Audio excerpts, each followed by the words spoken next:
Mi nombre es Samantha Green. Tengo 52 años.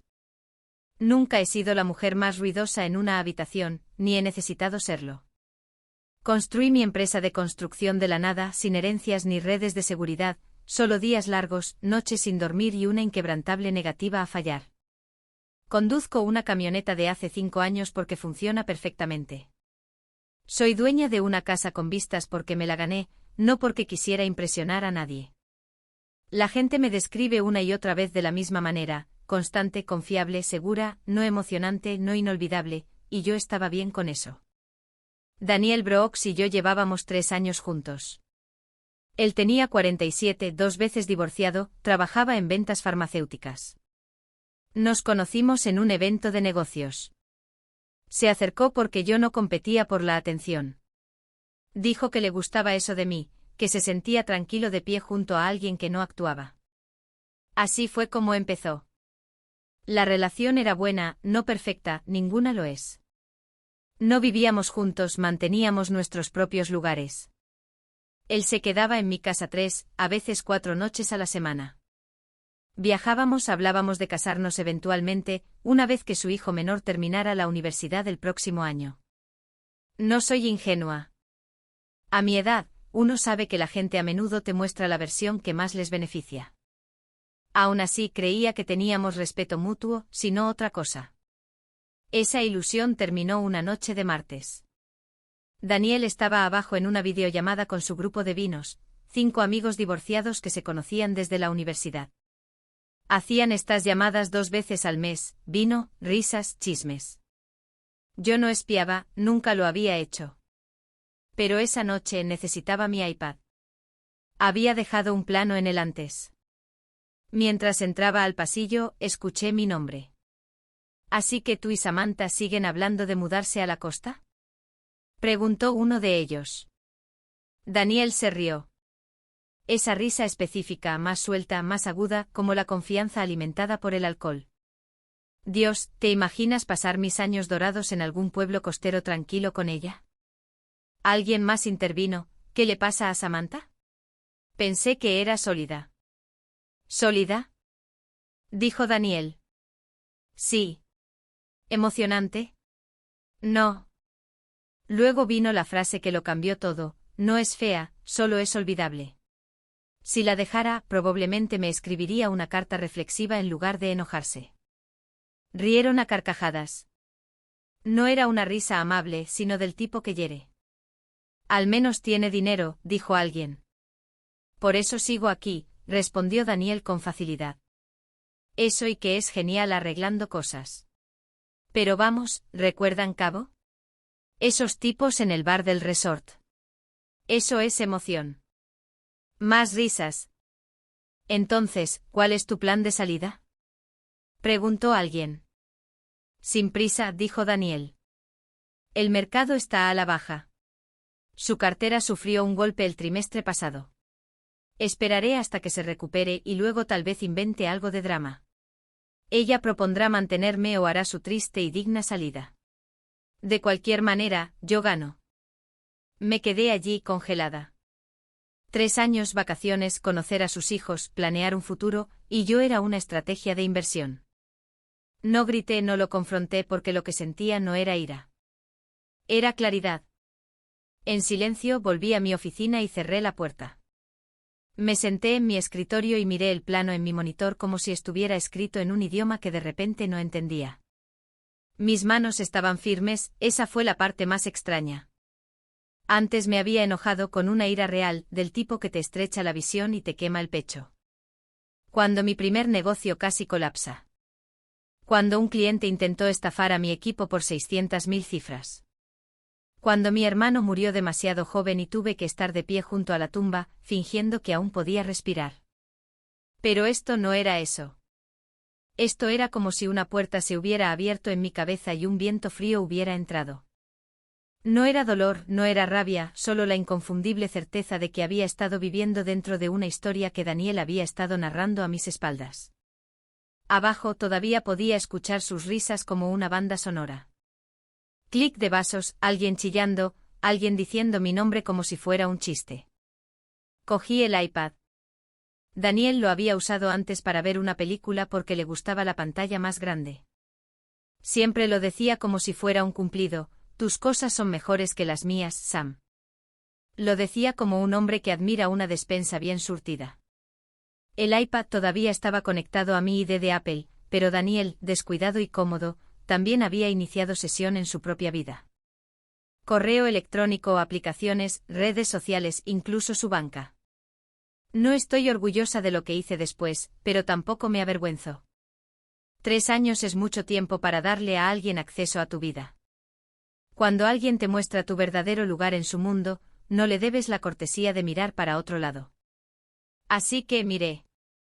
Al principio eran cosas pequeñas. Conversaciones con sus amigos, el club de vinos, el historial de chat, luego fotos. Cabo. Hace 6 meses, Daniele me dijo que estaba en una conferencia de ventas en Phoenix. Me había llamado todas las noches, siempre con esa voz cansada, siempre diciendo: te extraño. Te lo compensaré.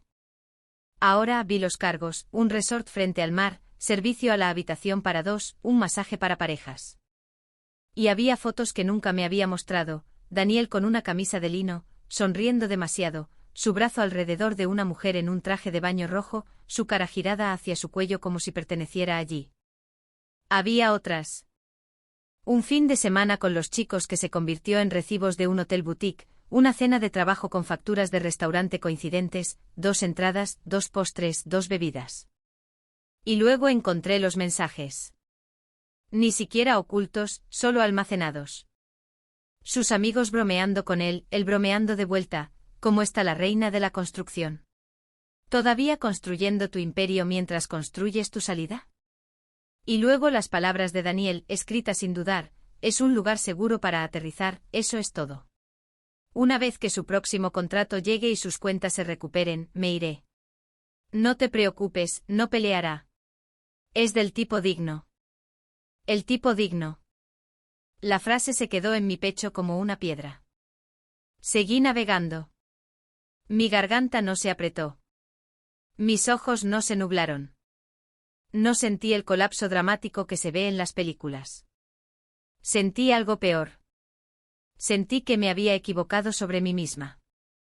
No porque pensara que era inolvidable, sino porque pensé que mi lealtad significaba algo para la persona equivocada.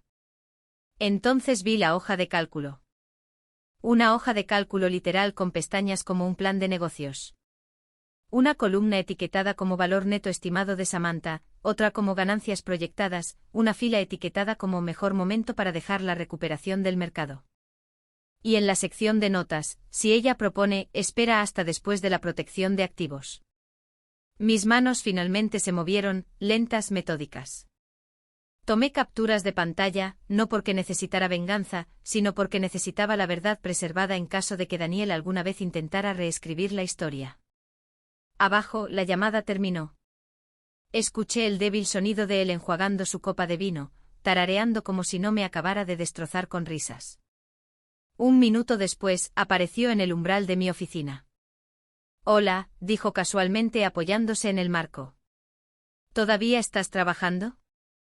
Lo miré. Su cara era la misma cara que había besado en los aeropuertos.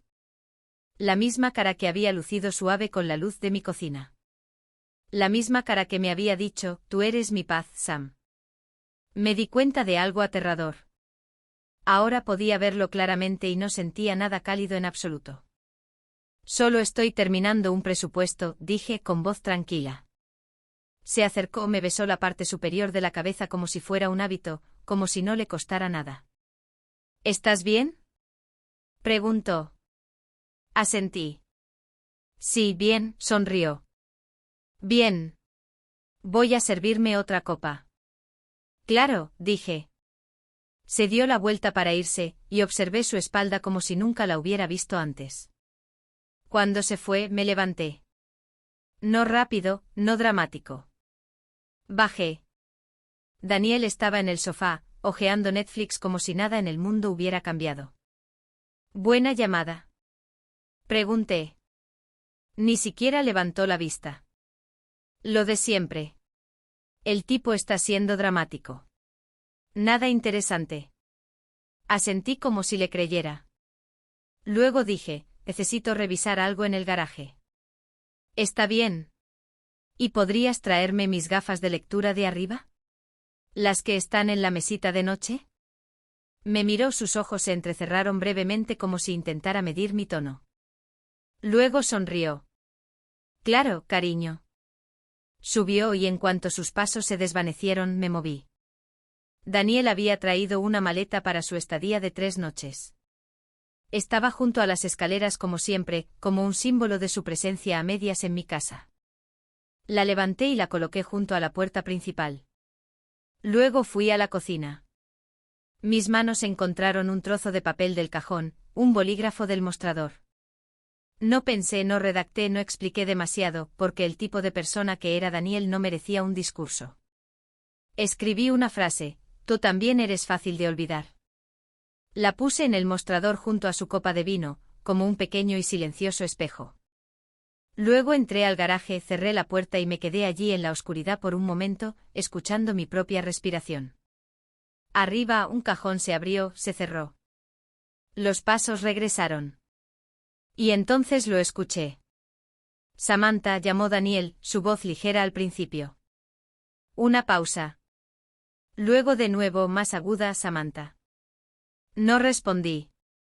Caminé hacia la salida lateral del garaje, la que conducía a la entrada sin pasar por la casa. La había instalado hace años por comodidad, sin imaginar que la usaría así. Salí al aire frío de la noche, subí a mi camioneta y me fui. No a casa de un amigo, no a un hotel, sino a la misma cafetería abierta las 24 horas donde me había sentado 20 años antes, garabateando el primer borrador de mi plan de negocios en una servilleta, cuando todavía creía que el trabajo duro era lo único que necesitabas para protegerte. Pedí café solo y apagué mi teléfono, no porque quisiera castigar a Daniel, sino porque necesitaba una noche entera en la que su voz no pudiera alcanzarme e intentar hacerme dudar de lo que acababa de ver. Algunas traiciones son ruidosas, esta fue silenciosa, y ese silencio fue el sonido de mi vida separándose limpiamente de la suya. A la mañana siguiente me desperté en mi camioneta. El letrero de neón de la cafetería parpadeaba a través del parabrisas, proyectando sombras rojas y azules en el salpicadero.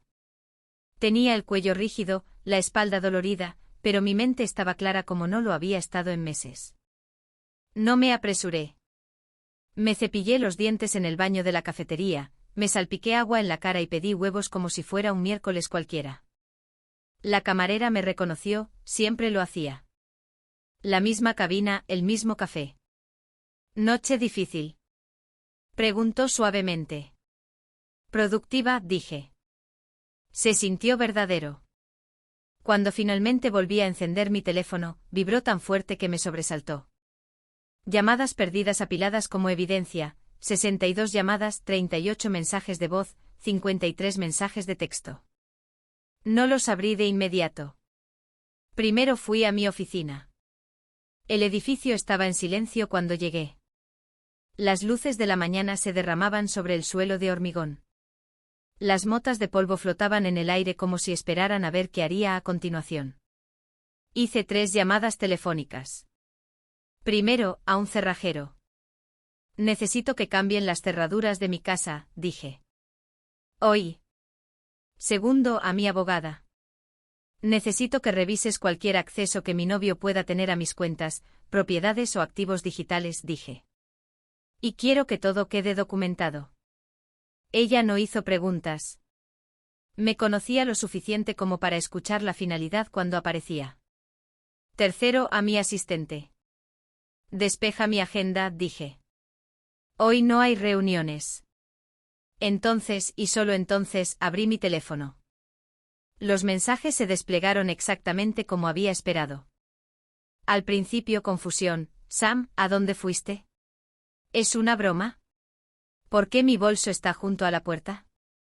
Luego ira, no puedes desaparecer así. ¿Qué demonios te pasa? Contéstame. Luego amenazas, voy a llamar a un abogado. No puedes hacer esto. Luego súplicas, podemos hablarlo. Fue solo una estúpida conversación con vino. No quise decir eso. Luego las lágrimas, por favor, Samantha. 3 años significan algo. Te amo. El ciclo se repetía como un reloj, acusación, disculpa, rabia, miedo, una y otra vez. No respondí a ninguno. En su lugar, le envié a mi abogada una breve instrucción: empaqueta y entrega sus pertenencias restantes. Programa la recogida. Luego le envié a Daniel un mensaje, solo uno: tus pertenencias serán entregadas a tu dirección el viernes a las 10 de la mañana. Cualquier comunicación posterior debe ser a través de mi abogada. Sin puntuación más allá de lo necesario. Vi la burbuja de escritura aparecer, desaparecer, aparecer de nuevo, luego nada. El silencio tiene una forma de golpear a la gente más fuerte que la ira. Al mediodía, el cerrajero había terminado. Nuevas llaves, nuevos códigos, acceso antiguo borrado. A las 2, mi abogada confirmó que Daniel no tenía ninguna reclamación legal sobre nada relacionado conmigo, financiero o de otro tipo. Por la noche sentí que algo cambiaba. No era alivio, era control. Daniel no lo tomó bien. Esa noche las llamadas comenzaron de nuevo. Menos frenéticas, más agresivas. Mensajes de voz llenos de incredulidad: estás reaccionando de forma exagerada. Estás actuando inestable. Estás tirando 3 años por nada. Los borré sin escuchar más allá de la primera frase. Al final de la semana, cambió de táctica. Se presentó en mi oficina. Seguridad me llamó. Hay un hombre aquí que pregunta por usted, dijo el guardia con cautela. Dice que es personal. Ni siquiera levanté la vista de mis papeles. No está autorizado, dije. Por favor, escoltélo fuera. Más tarde me enteré por un conocido común que Daniel había estado diciendo a la gente que me había vuelto loca, que había tenido una especie de colapso emocional, que había malinterpretado una broma y había desaparecido como un fantasma. Me encogí de hombros cuando me llegó. La gente que necesita un villano siempre lo inventará. Pasaron 2 semanas. Las llamadas disminuyeron. Los mensajes de texto se volvieron esporádicos, más cortos, menos seguros. Entonces mi socio comercial, Ethan, me arrinconó después de una reunión de proyecto. No estás bien, dijo sin rodeos. Y no puedes fingir que lo estás. Lo miré. Él me conocía desde hacía casi 30 años, a través de mi divorcio, mi primera empresa fallida, el largo camino de regreso. No estoy fingiendo, dije. Estoy avanzando. Él está diciendo a la gente que tuviste un colapso, dijo Ethan en voz baja. Que no pudiste manejar una broma. Metí la mano en el cajón de mi escritorio, saqué mi teléfono y se lo entregué. No expliqué, no lo enmarqué, no lo suavicé. Lo dejé leer los recibos de cabo, los mensajes, la hoja de cálculo. No dijo nada durante mucho tiempo. Cuando finalmente levantó la vista, su cara había cambiado. Jesús, Sam, dijo. Eso no es un error, es un plan. Asentí. Exacto. Algunas personas se disculpan porque lo sienten. Otras se disculpan porque su estrategia falló. Al final de ese mes conseguimos el contrato de renovación del hospital, el proyecto más grande en la historia de nuestra empresa. Exigió todo de mí: precisión, concentración, largas horas. Era exactamente lo que necesitaba. Daniel lo intentó de nuevo, esta vez con una carta. 10 páginas, escritas a mano en papel de carta caro que reconocí inmediatamente. Siempre le habían gustado las cosas que parecían sinceras, incluso cuando no lo eran. No la leí. Escribí devolver al remitente. Dirección desconocida, en el sobre, y la volví a dejar en el correo. Pasó otro mes. Su número todavía aparecía ocasionalmente en mi pantalla. Ya no reconocía el tono de llamada, y fue entonces cuando supe que algo importante había sucedido. El pánico se desvanece, el poder no. El fin de semana después de que todo finalmente se calmó, conduje hasta mi cabaña. Está en lo alto de las montañas, 3 habitaciones, una terraza de madera, nada pulido ni impresionante. La compré hace 15 años, cuando mi vida se sentía como una negociación constante entre el agotamiento y la ambición. Estaba destinada a ser un lugar donde nadie pudiera alcanzarme a menos que los invitara. Daniel, se aclara la garganta, había estado allí exactamente 2 veces. Ambas veces se quejó del mal servicio de telefonía celular, la falta de restaurantes de verdad, la forma en que las noches se volvían demasiado oscuras y demasiado silenciosas. Después de la segunda visita, había rechazado cada invitación con excusas educadas. Ahora entendía por qué. Las personas que viven del ruido le tienen terror al silencio. Llegué justo antes del atardecer. El aire olía a pino y piedra fría. Puse mi teléfono boca abajo en el mostrador de la cocina y no lo toqué. Durante 3 días viví simplemente. Corté leña hasta que me dolieron los brazos. Caminé por senderos que casi había olvidado. Dormí profundamente. Sin sueños, sin despertares bruscos. Por la noche me serví un solo vaso de bourbon y me senté en la terraza, viendo cómo las montañas se oscurecían en sombras. El viento se movía entre los árboles como algo antiguo y ajeno al drama humano. Seguí esperando que la pena me invadiera. Nunca llegó. En cambio, algo más firme tomó su lugar. Una sensación de alineación, como un hueso finalmente colocado en su lugar. Al cuarto día, encendí mi teléfono. Todavía había mensajes, menos ahora, menos seguros.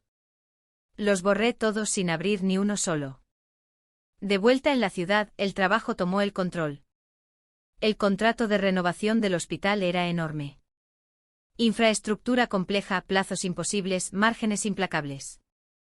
Exigía claridad, no emoción, problemas concretos, solucionables. Mis empleados notaron el cambio. Yo estaba más aguda, más tranquila, no disponible para tonterías. 2 semanas después, Daniel intentó un último ángulo. Me esperó. Salía de un restaurante cerca de uno de nuestros sitios de proyecto cuando escuché mi nombre en el estacionamiento. Samantha. Seguí caminando. Samantha, por favor. Me detuve no porque mi corazón me arrastrara de vuelta, sino porque mi paciencia permitió una última frase. Él estaba a unos pocos pies de distancia, con las manos metidas en los bolsillos de su chaqueta. Parecía más pequeño de lo que recordaba, menos pulido, como alguien que había perdido su reflejo. ¿Podemos simplemente hablar?, preguntó, como adultos. Me giré para mirarlo. 3 años, dijo rápidamente. No merece eso una conversación. Estudié su rostro. Una vez había conocido cada línea de él. La forma en que su boca se inclinaba cuando estaba a punto de encantar a alguien.